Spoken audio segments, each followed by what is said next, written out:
So I'm Nate Brown with Honesty for Ohio Education. I'm the state organizing director. My contact information is down here. Email's good. Always happy to share my cell phone as well. If anybody's interested in talking, please too consider sticking around after the training. Tonight, we're going to, do just a little bit of learning about honesty and then doing some quick introductions.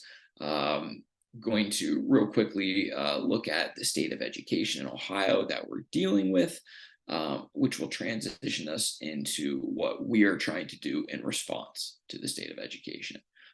We're trying to build a movement with honesty, and one of the biggest things we are concerned about at Honesty is the state of our local school boards. And in particular, upcoming on November 8th is school board elections. They're happening across the state. Whether it's half or slightly less than half or more than half of your school board is up for election this year. And things are a lot different than they were, say, a decade ago. When it comes to school board races, they're much more intense. So that's what we're going to be talking about tonight. And of course, we want to learn about, who is running for your local school board. What do they care about? What will they mean for your local school system if they do get elected? What sorts of impact will that have?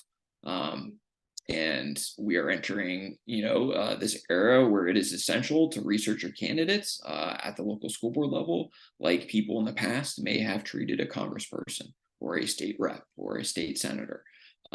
That depth of attention is now absolutely essential to make sure you have a good quality school board that is doing the right thing for students. And then we're just going to talk a little bit about the bigger picture with honesty organizing and where we're moving. This is actually one of the first events that Honesty Organizing is having. And so we're wanting to kind of share these early stones that we're going to be crossing on the way to the other side of the river. And so real quick, as I said, who we are, Honesty for Ohio Education. We are in a really unique space. We are a coalition. We are not an organization. We are a coalition of organizations. So collaboration and working together is the foundation of Honesty. We're nonpartisan. We are statewide. We have diverse stakeholders. As you can see here in the logos on the right, all sorts of different perspectives, all sorts of different organizations that care about justice and equity and education. That's who Honesty is. So we are here to work on education. We are here to advocate, and we are here to build community. These are the things that are essential to pushing for the sort of system that we want in Ohio. Our priorities are at the State House, at the State Board of Education, and in our local schools. So these are kind of the different arenas that we are often finding ourselves working in. And I'm just seeing here in the chat, Charlie, no worries. Enjoy the grandkids. Keep looking at them and I'll keep talking. Feel free to hop in at any point.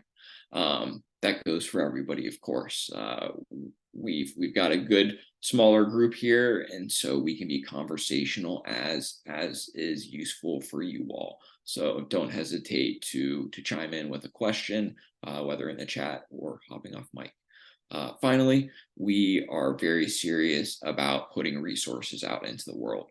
Honesty, like I said, has kind of come to occupy this unique space as a coalition, where we are a conduit, a receiver of information from all the different corners of Ohio education. And we want to make sure that that information is getting out into the larger public as well. So we've got a great email newsletter. We're doing lots of events and programs, and organizing is the latest thing that Honesty is embarking on. Real quick, before we get started, we always like to make sure that we have kind of an understanding ground rules, how we want to work with each other. And so we in honesty, we commit to a group process because that's the way we get things done. We commit to respecting and honoring all identities. Honesty believes very strongly, and that's an essential core reason that honesty came together.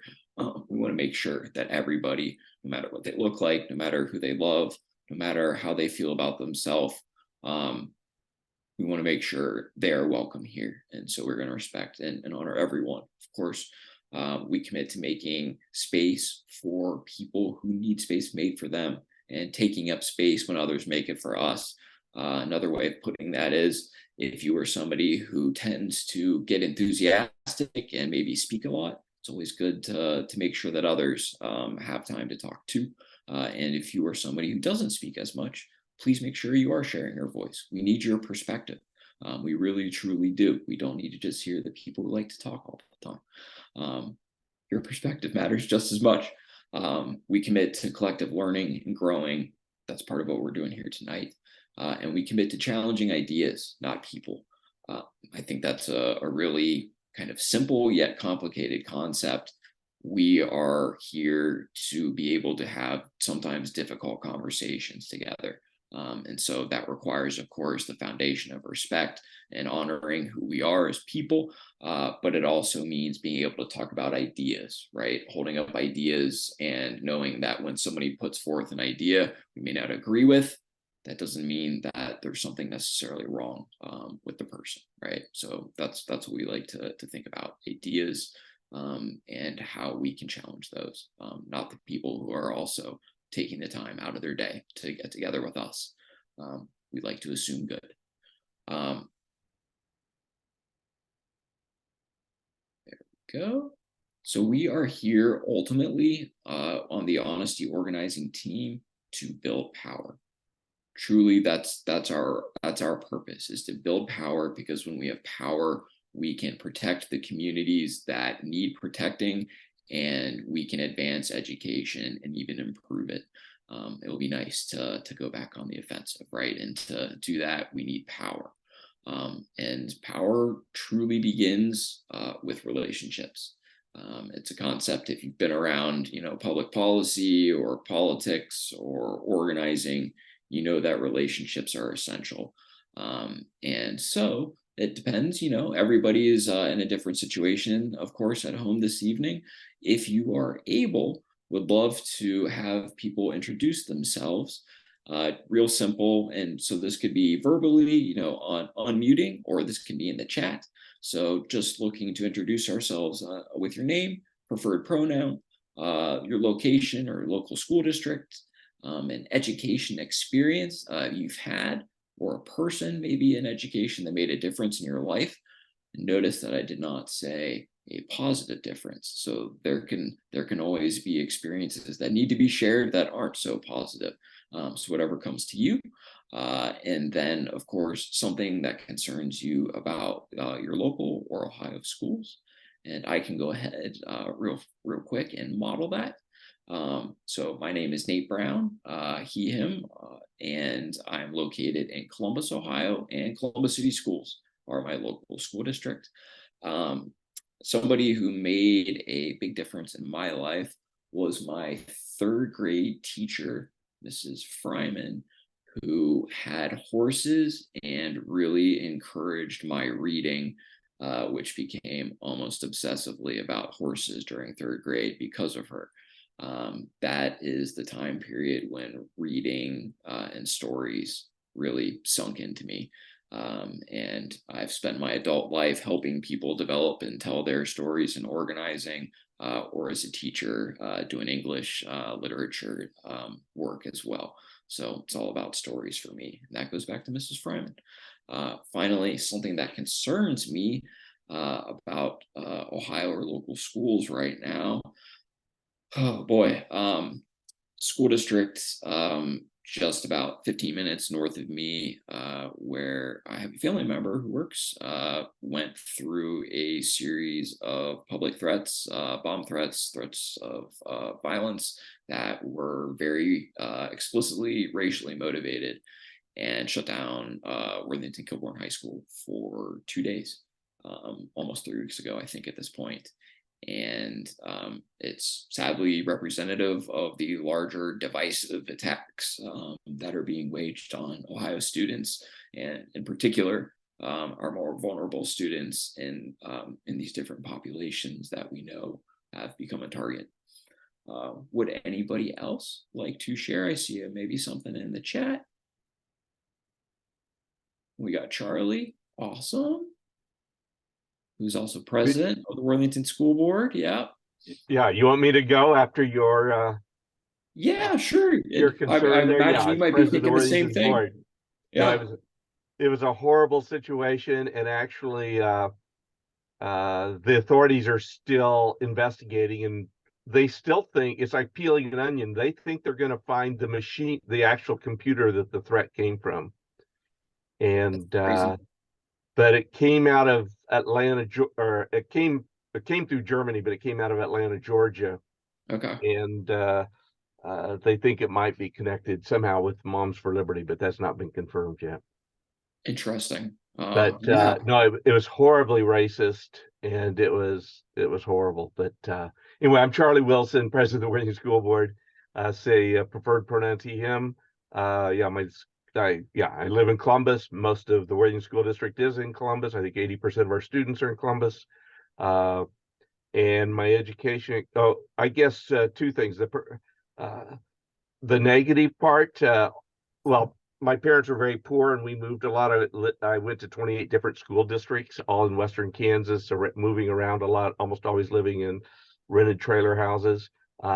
So I lived in some of the best trailer homes or trailer parks in Western Kansas. But most of my teachers and principals called me trailer trash, and my brothers and sisters trailer trash as well. So that's kind of how we looked at ourselves.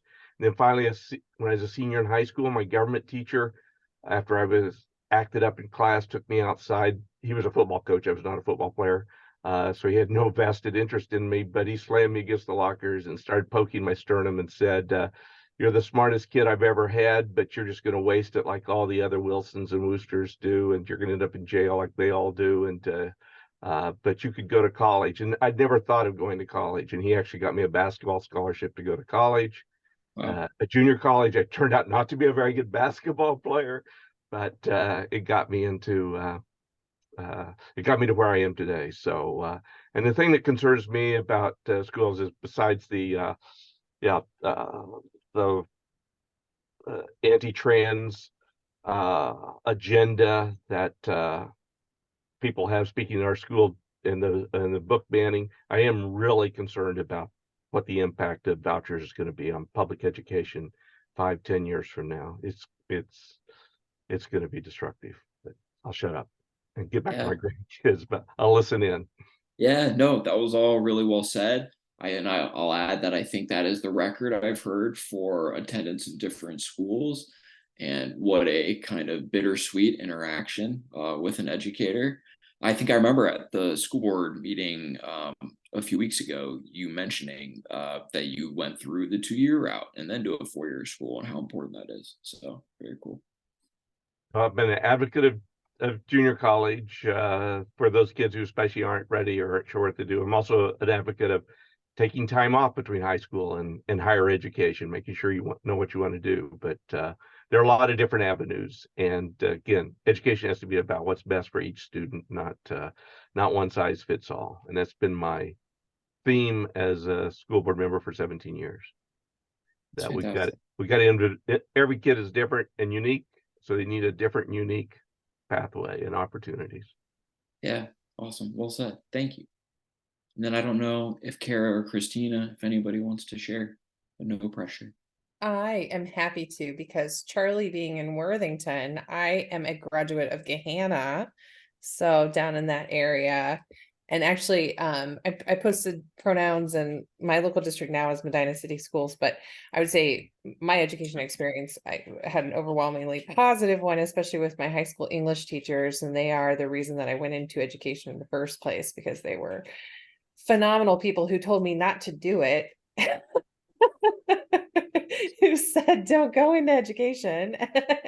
And then I did it anyhow, and there are now, Facebook friends and people that have stayed in my life for a long time. But something that concerns me, certainly the book banning. I agree with Charlie on the vouchers. I also, I'm very concerned about this vocal minority who shows up, at board meetings.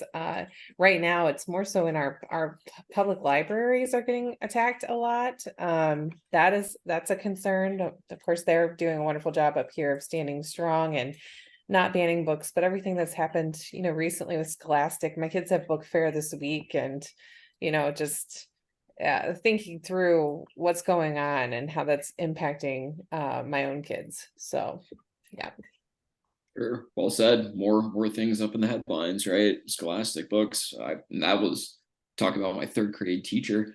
Those are memories that I carry with me today, and was actually thinking of when I thought about her earlier. Scholastic Book Fair, buying some Walter Farley books.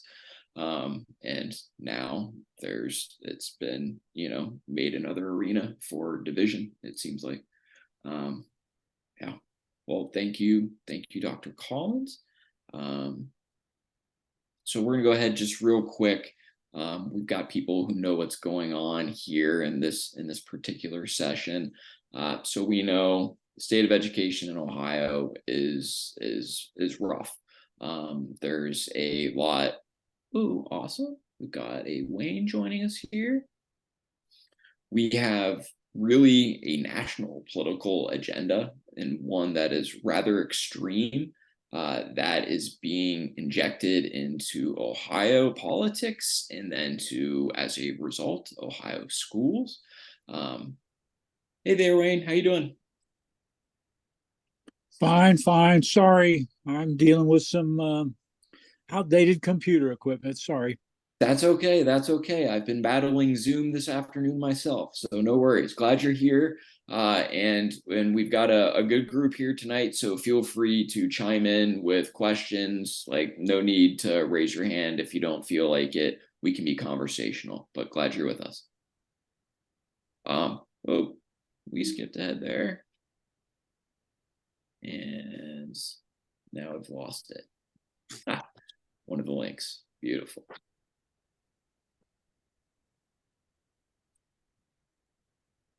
There we go. Now I can restart the slideshow. That's what happens when you click too many times too quickly.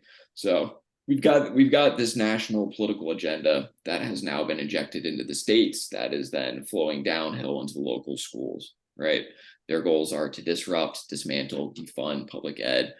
They're trying to ultimately create a flight to privatize education. That's, I think, part of what Charlie was talking about.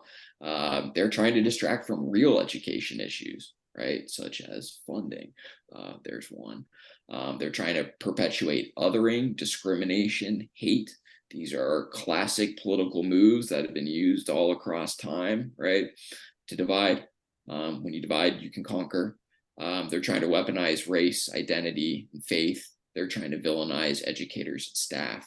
They are casting a chilling effect on education as a result. And to do this, they are passing extremist legislation. We've got a list over here. This isn't the session where we're going to get into the weeds on the legislation, but know that Honesty's website, Honesty for Ohio Education, is an excellent resource for more details. We've got a great legislative tracker.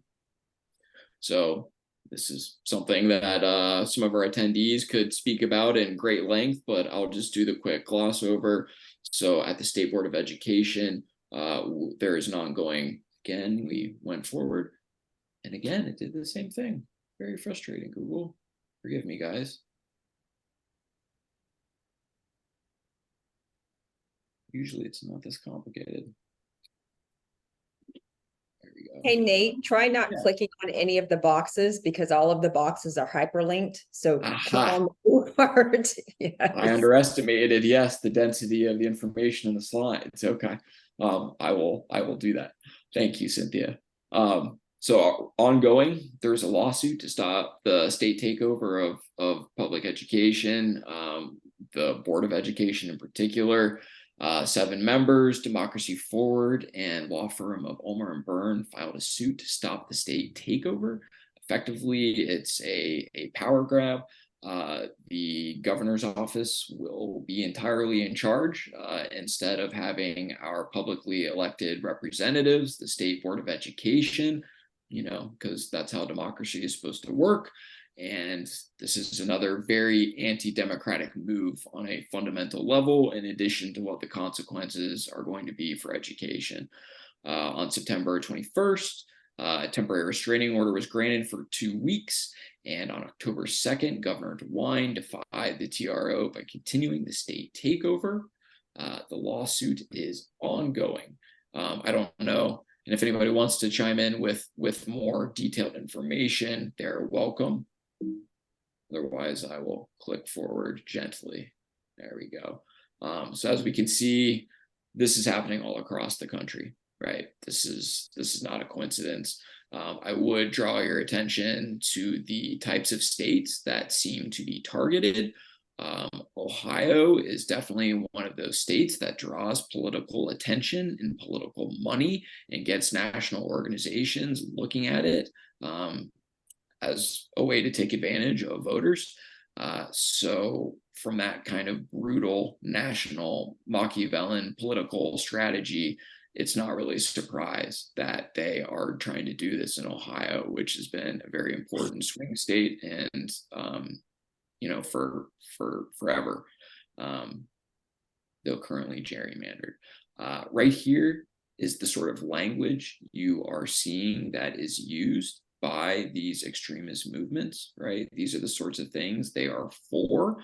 Book bans, as were mentioned, right? Impacting our schools and our libraries. They're anti-diversity, equity, and inclusion. They are all about censoring in the classroom. They are using all sorts of racial tactics, which may or may not rise to levels of threats of violence or actual violence, as we were mentioning earlier. It's an alphabet soup of terrible stuff. What we are here for is to support education and to support our children in Ohio. The state of Ohio has done a really actually great job in the past defining what is called the whole child framework. It's about community, it's about family, it's about a well-rounded experience in school. It's about ensuring that students are safe and in a space where they can learn and thrive. This is a little more on that framework. These are things that the state board was able to lead on and put together. It's comprehensive. It's really, really well researched and thought out. This is the sort of leadership we want for Ohio's education, and this is the sort of leadership that is being threatened by the state takeover and other means. And I'm just going to check the chat here real quick while we're getting ready to transition. Awesome. So Kara was just dropping in the chat. They are a transgender science teacher in Dayton Public Schools, but live in Lebanon. Awesome. Thank you, Kara. And no worries about jumping in. Chat is awesome. We appreciate and welcome any and all participation. So as I said at the beginning, this is kind of the beginning of a larger sequence for Honesty, and in particular for me. So I'm the organizing director, and my job is to build an organizing team within Honesty. So Honesty's organizing goal is to fight for education justice by building power at the local school district level that will naturally connect at the statewide level. So real quickly, this is getting a little bit into the weeds, so I'll go quick over this so we can get to our candidate research. but this is for those of you who are interested in longer term. What we're doing is a mix of distributed leadership and relational organizing. And of course, those are confusing kind of insider terms. Distributed leadership means we create a central space where grassroots leaders can find us. They can find community with other grassroots leaders from across the state. They can access training and resources and strategize with other leaders across the state. And local leadership really takes action in their district and is reporting back to the statewide, but very independent. We are here to enable, and action is taken at the local level by local people. And then there's relational organizing. And so that's where things are done a little more closely, a little more intentionally, where relationships are built through intentional one-to-ones, meaning one-to-one meetings, sitting down old school at a table, at a coffee shop across from each other on a Zoom screen, actually sitting down and talking to somebody, getting to know them and what they care about and what's going on in their life and in their schools. Something that doesn't really happen much anymore. And so these are kind of two different models that we are bringing together and kind of a hybrid. We want to be able to serve grassroots leaders in all 611 Ohio school districts who want to organize, but we also want to be able to intentionally reach out where things are flaring up, where there is hate rearing its head. This, of course, will be something that we're going to do more and more. We're building the centralized aspect, the distributed leadership model. And as we build that, and as we develop capacity, other organizers, our grassroots leadership, as it rises up and develops, will be able to do intentional outreach and be able to get out into the communities where people aren't aware of honesty, where they don't know maybe that there are others who have the same values and care about the same things they do. So we're going to be working on building these teams around the state.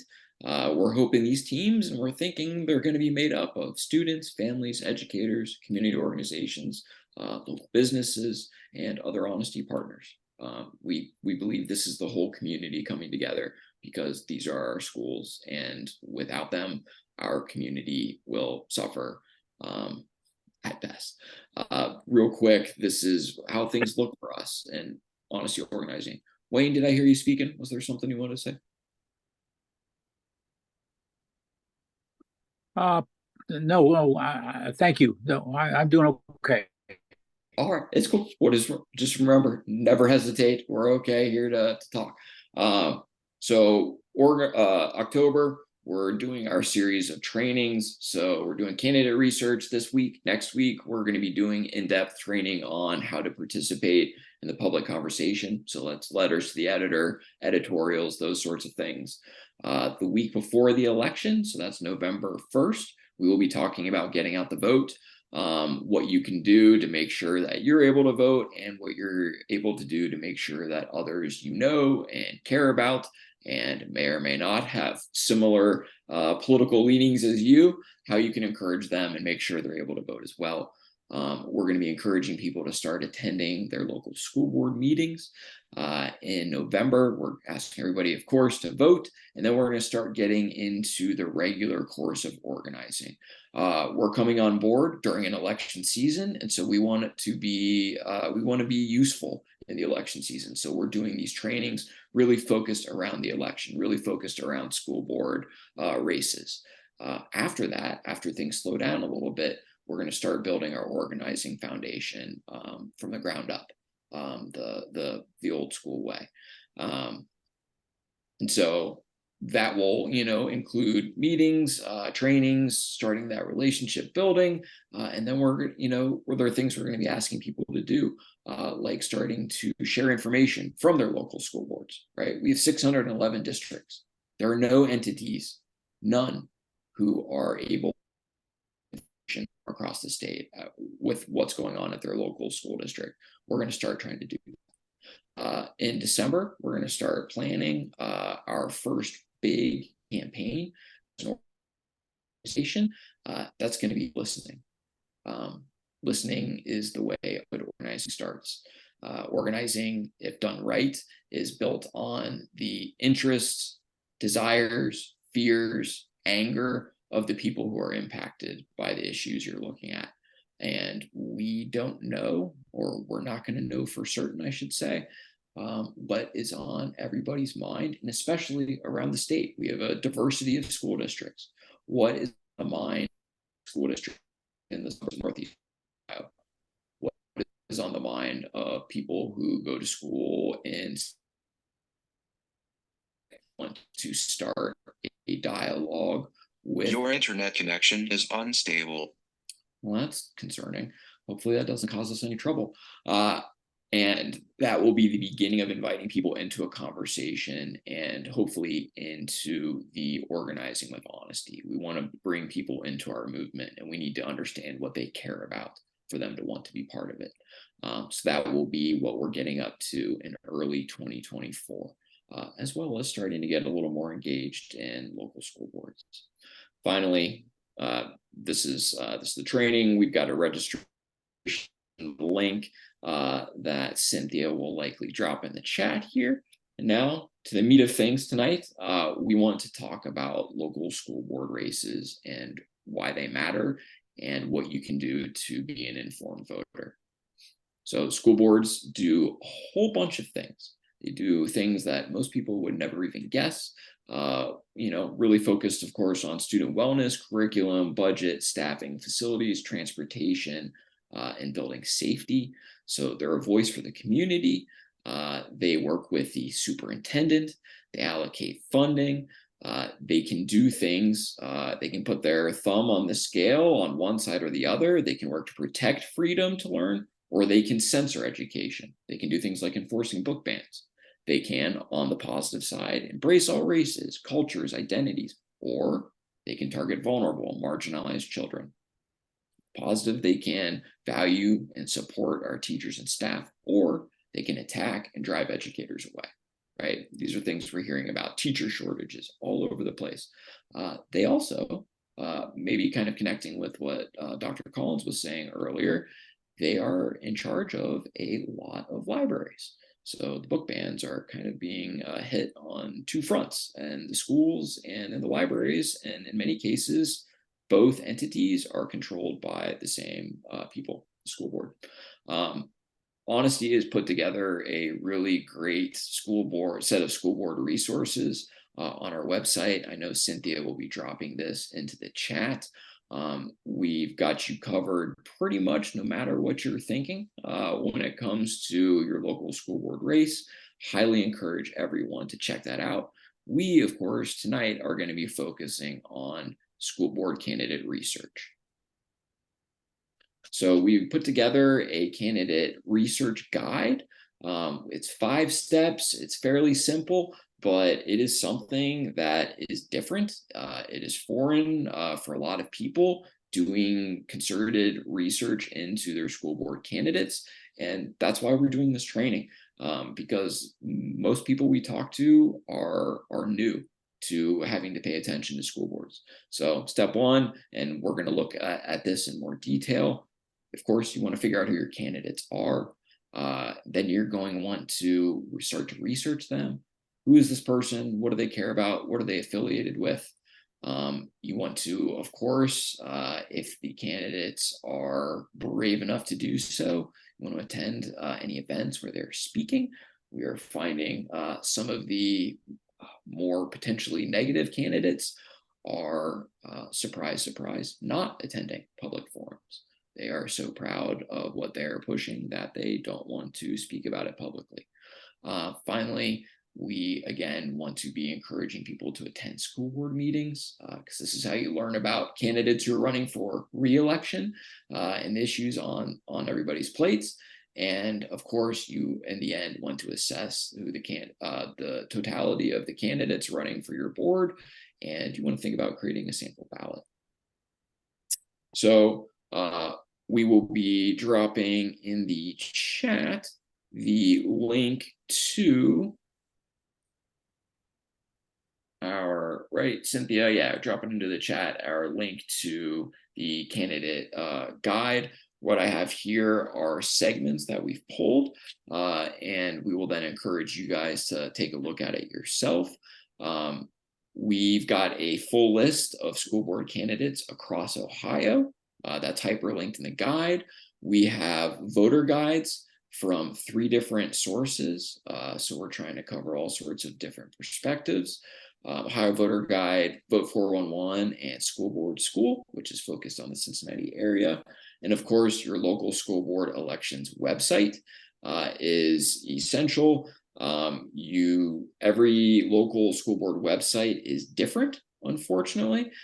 So it's hard to describe exactly how to do it, but you need to look for what's on my ballot and or enter your address for a list of candidates or a sample ballot. They can be kind of assembled and presented in different ways. You'll know when you found it. Often the school board candidates are mixed in with candidates for other races. You just need to look through and look for those who are identified running for school board. So researching your candidates, this is really important, and it is happening in ways that are very different. Political campaigns are being run in a large percentage on their websites and through social media. Campaign endorsements and affiliations are incredibly important. Where are you going to learn about those? Often on their website, often through social media.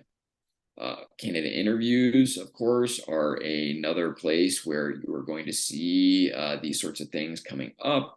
Often they're going to appear in news coverage where you may get other context about the candidate. You may see questions asked that kind of help to reveal some of these things.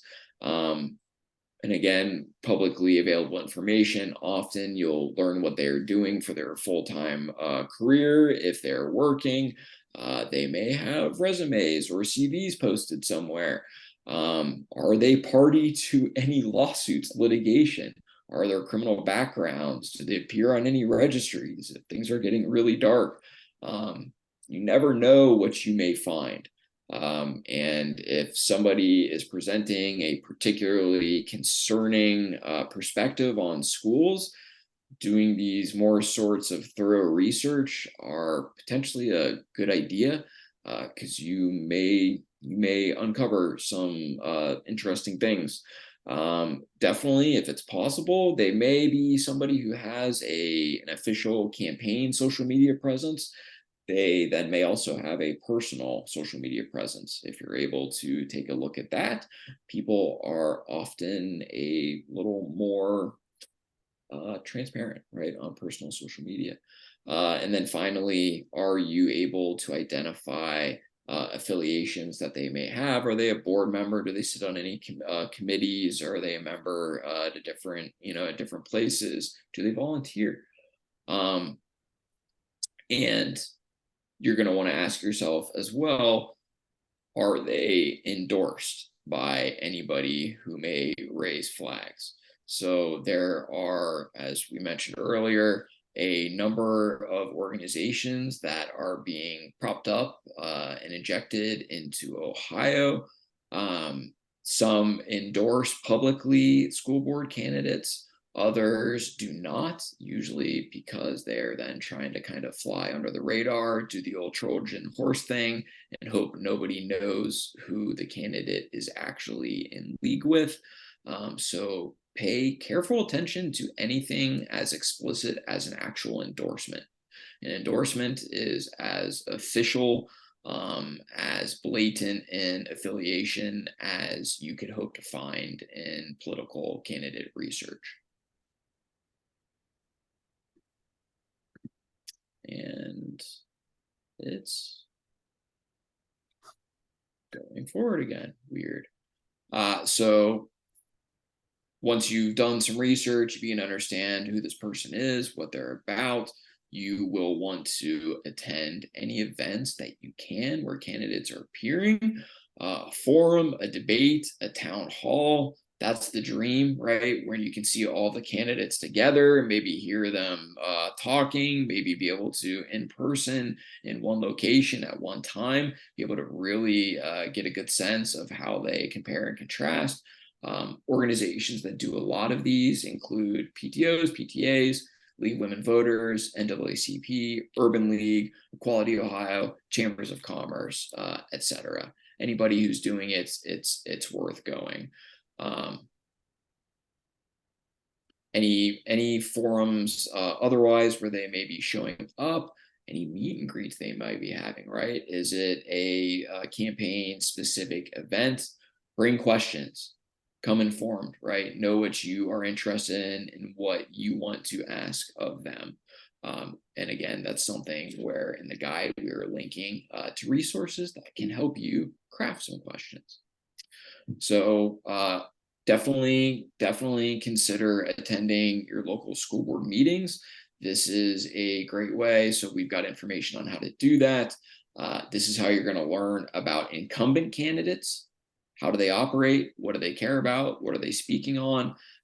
If you can't attend in person, pretty much every school board that I've come across these days has a recording of their meetings available on the internet. Those are another great way to go back in time and see what these candidates, these incumbents have been talking about. It's also a great way to see what's on the school board's mind as a collective, right? They may not be up for re-election, but the things that they're discussing are things that the candidate should be concerned with. Finally, once you've done your research, once you've done everything you can to learn about them, when you're able, get there in person. Want you to, think through and be able to show up to vote with a pretty clear understanding of who it is you're trying to vote for. Sometimes it's easy to get lost for the names to kind of dissolve in your mind. Come with a set of names, come with a list, right? If they're not household names that you're going to remember readily. We've got some great sample candidates. Highly recommend you, sample ballot that you can check out at the Ohio Voter Guide or Vote 411. And we have created specifically a chart that you can use to kind of compare and contrast the candidates for your race. So Cynthia will be dropping in the chat what we've created this chart, and I'll hop over to our other tab just so that we can all see it. So this is downloadable. The link is being shared. This is permanently downloadable. So you click on the link and then you are able to save it, download a copy, or create your own copy if you want through Google Docs. So we ask people or suggest that you use the kind of top bar where you identify what are your education priorities, whether it's school funding, teachers leaving, you are concerned about the history curriculum being manipulated for strange political ends, student safety, whatever it is. Enter your priorities at the top, and then you can work your way down and enter the candidates themselves. Suggest using the same kind of box where you can detail affiliations, and then you can go across, and however you want to do it, you can input quotes, you can use a check mark or a big X if you feel like the answer is pretty clear cut. How do these candidates feel about your education priorities? How do they relate to the issues that matter to you? Right. So this is a great handy resource. You can print it, you can share it. Please recommend it to any others who you think might find it useful. There we go. Back in the slideshow effortlessly this time. And so we're getting to about 7:52. So we started a little bit later today. What I'd like to encourage everybody to do is to take a few minutes here and try to identify at least one school board candidate running in your district and see if you are able to discover anything about them through their websites, through their social media, whatever that is. So let's just take a few minutes here. I'm going to do the same thing. I'm going to be looking up some candidates for Columbus City schools, and I will come back and see what I've found. Okay, so let's take about 3 to 4 minutes. Let's go to about 7:55, 56 here. Okay.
All right, let's take about 30 more seconds.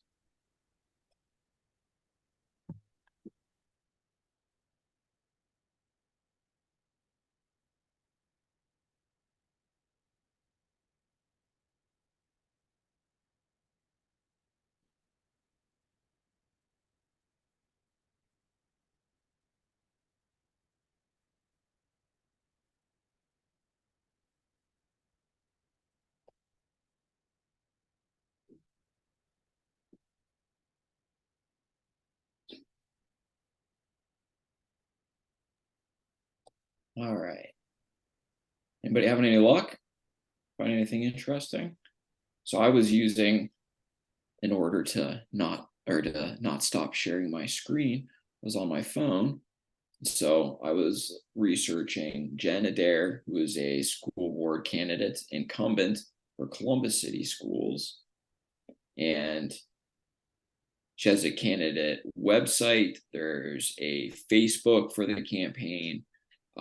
She has a profile on Columbus School Board website. So there's lots of information coming directly from her. In some of her bio, she uses language that is definitely aligned with honesty, infusing equity-focused governance and accountability, protecting the rights of our most vulnerable students, advocate for public schools. These are things that speak to my values, right? That speak to things that are going to be on my voter chart. So pending more research, right? And looking for third-party information, she's somebody that I definitely would consider voting for. It's always good to look for outside information. If I told you I was the greatest guy on earth, that may or may not be true, but you want to may ask some other people, right?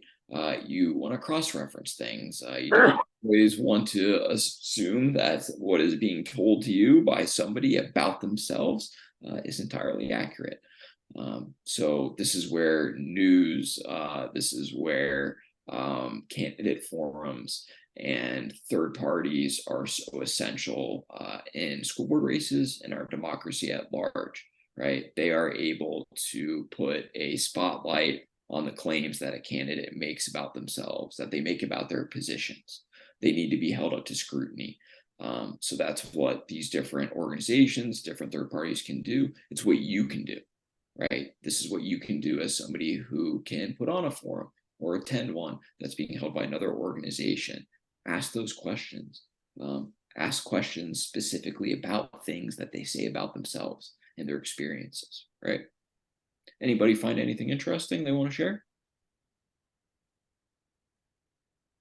So, I've already, so I'm the legislative chair for the Dayton Education Association. Yeah. So I've already screened all of our school board candidates. Yeah. Did you And find I've it made interesting on the way? It's 4 people running for 3 spots. Okay. I mean, no one's crazy, so that's good. Yeah. But I mean, you have good odds of getting a seat, so which is a little disappointing, but Sure. Well, I'd say that's an even trickier situation, though, right? So it sounds like nobody is clearly standing out as being a terrible candidate, which makes maybe the research even more important because you're having to make a more particular decision. well, it's one incumbent is running, and then the other 3 have tried, I guess, at various points. Okay. But Are there any factors, are there any things that matter to you personally? Issue, values, however you want to put it, I mean, that you think might be determining? screening on behalf, the union membership. Mm-hmm. So focusing a lot on, teacher retention and transparent communication Sure. are kind of the big things, and really just moving the district forward. I mean, those were our big 3 areas of focus. Sure. Just because it's kind of been in a rut, so trying to find, a way out of that rut. Sure. And I And mean, go ahead. there is some rumblings though with the 3 people leaving that they're going to try and remove the superintendent before the elections take place. Before, huh? Yeah. Interesting. Well, we have an interim right now, so. Okay. And then I think trying to install someone who's more aligned with one of our school board members. Okay. Well, so that may be a whole nother column, by itself, right? On your chart, how do they feel about deposing the current temporary superintendent? Well, I mean, here's the thing though, that's all backdoor. Yeah. And Sure. I mean, they probably don't even know what's, because if you're going to sack somebody, you might as well do it before the election. Well, but that's a great example though. So your school district, right, has a particular situation going on. And so every district is going to have a unique set of circumstances. And some are going to be like that. Some are going to be more financial. Some may be very, very much about the hate that is popping up in Ohio. And so encourage everybody to think about what is on their mind. What is encouraging you? What is frightening you? What is making you angry about your local schools? Those are the factors, right, that you want to be considering, the things that are on the front of your mind. Thanks, Kara. Nate, may I chime in a bit? Of course. Yeah, I'm keenly interested in the research. We have 2 retired police officers running for our school board seats. And Wayne, where are you? What school district? Little Miami School District, Okay. just northwest of Cincinnati. Yeah. And my horror thought is it's going to be converted to the Little Miami Police Academy. I don't think that's a good scenario for our community. Yeah. So let's get to this research. I know that they must have been involved in all kinds of lawsuits as police officers. So will this 411 vote411.org, will they help me research any of this out? So it depends on what's out there, right? Already. And in the area you're talking about in particular is interesting, right? So, but that's the sort of thing we're talking about. Are there lawsuits against the individual? I know like law enforcement records can be a little bit trickier sometimes to get a hold of, but that's the sort of research that would be smart to do, especially if there is concerning messaging coming from the candidates, right? Then usually that can be indicative of a perspective that may have caused trouble earlier in their life.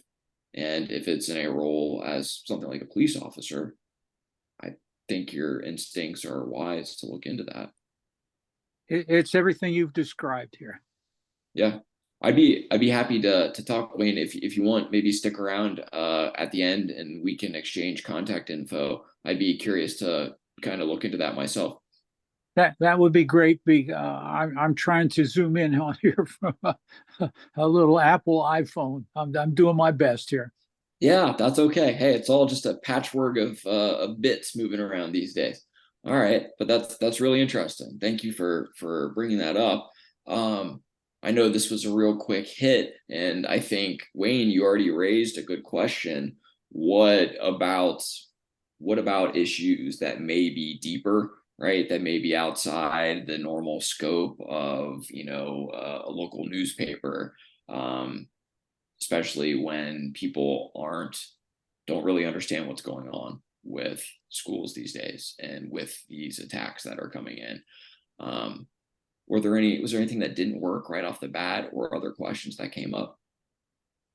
No, I just would like to find a good location for research, and afterwards, should I spew it out to the local newspapers, post it on the web, whatever? Give me a suggestion there. Well, so there you go, Wayne. So at the very beginning, I think right before you popped on, was talking about our trainings coming up in the next couple weeks. So next week is going to be about writing letters to the editor or editorials in local newspapers and starting to enter that kind of public conversation. So you're reading my mind. Great. Yep. So if there are no other questions, that come up right now, that's okay. If other questions arise, please let me know. Please email me. Stick around here at the end tonight, and I would love to talk. Otherwise, coming up, like I said, we'll be doing LTEs next week. November 1st, we'll be talking GOTV. November 8th, we are not meeting. We are asking everybody to get to the polls that week, right? November 15th, we will be coming back together, and that's when we will be embarking on this kind of longer term, real serious power building. And so we'll be talking about organizing and relationships, kind of fundamentals. And the 29th, we will be starting to talk about our listening campaign. So listening to people so that we can learn what they care about, what issues are impacting them, and start to build. And I think Cynthia's dropping in the chat registration for those in the future. So we've got our election series right now in the next 2 weeks, and then we will be getting into the longer term foundation building. So make sure, if you're somebody who's online, follow us on socials, get on our honesty mailing list, for which you see the QR code here. So that's where you pop up your phone camera. Attend our events, programs, of course, share our action alerts. In general, our website is an incredible hub of information and activities that you can take to positively impact your schools. But if there are no further questions, that will, I think, bring us to the end of our training tonight. And like I said, really invite everybody to stick around and converse if you would like. But first and foremost, thank you for coming.